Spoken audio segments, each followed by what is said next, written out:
Every now and then, a bit of cynicism is something which is healthy, which can help you to not fall into pitfalls which other people will fall into. But there's times when cynicism is not only problematic but unhelpful. It's a sort of cynicism which creates problems for you and for the people who you love.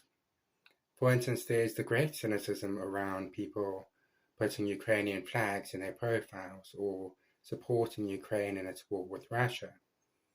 The irony is that most of the people who I see either putting Russian flags in their profiles or else attacking people for putting Ukrainian flags in come from parts of the world which are predicted to have extreme food insecurity due to the fact that Ukraine and Russia produce a very large portion of the world's cereal crops and the potash which is used as fertilizer in much of the world.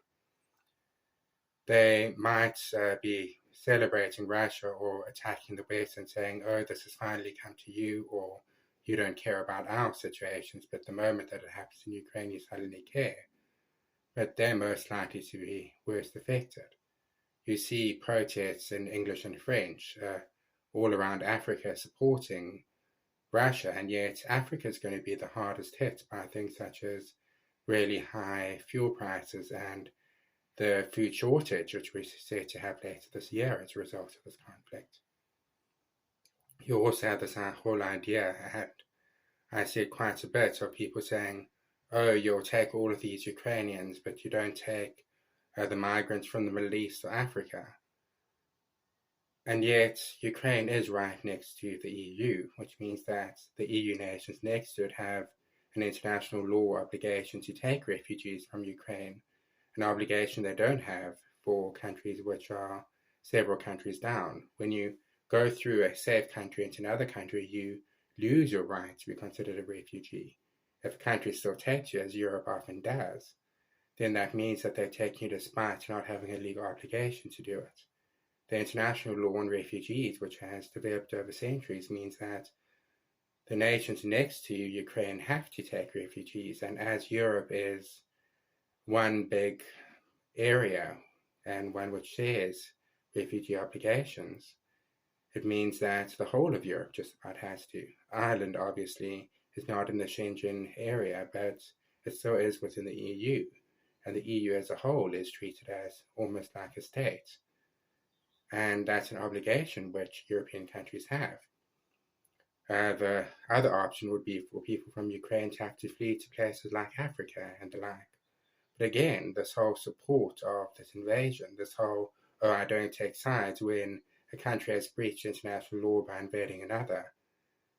Well, what do you think is going to happen to all of the aid, which a lot of these countries where people saying this live?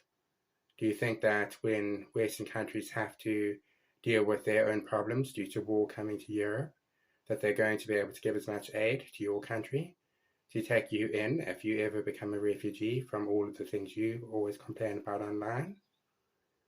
Are you going to have options, or is supporting Putin or shouting out that this only matters to people in the West because it's a white European nation or something like that? Well, it's also a white European nation doing the invasion.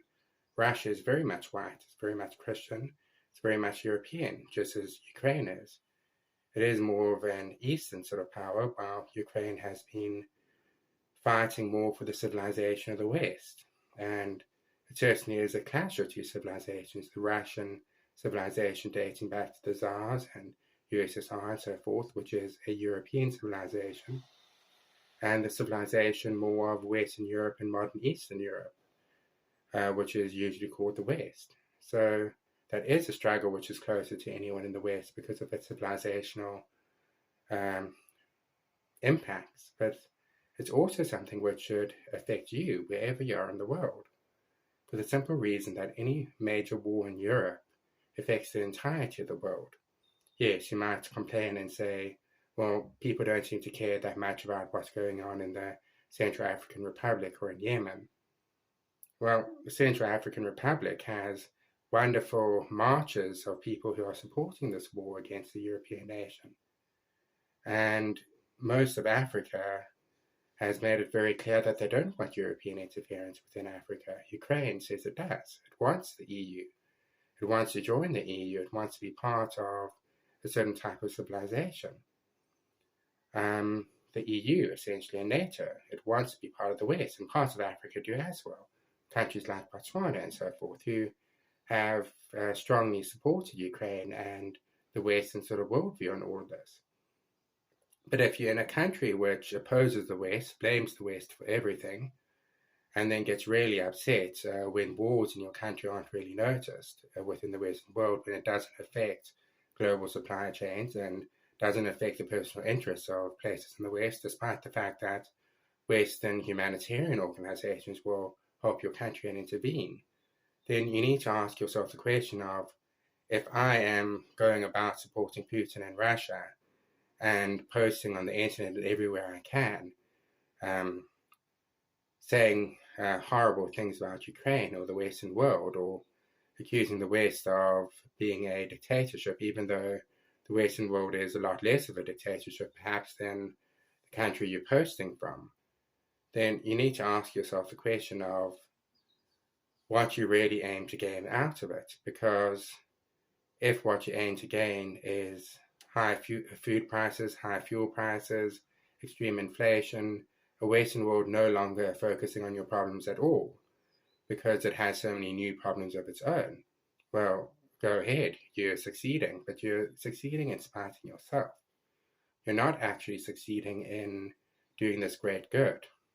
And if you say, oh, this is just the latest big cause, I remember when people would say that they were giving prayers to Paris or prayers to parts of Europe, and then this whole group of people were all, oh no, it's prayer does nothing, or you're simply doing the next big thing. Well, prayer does do something. I believe that. And if you don't believe that, then you're in a minority of people who don't believe in anything, really, who don't believe in prayer or ritual or any of those sort of things. But it's also about making people feel like other people care about them, which is important if you're going through something big.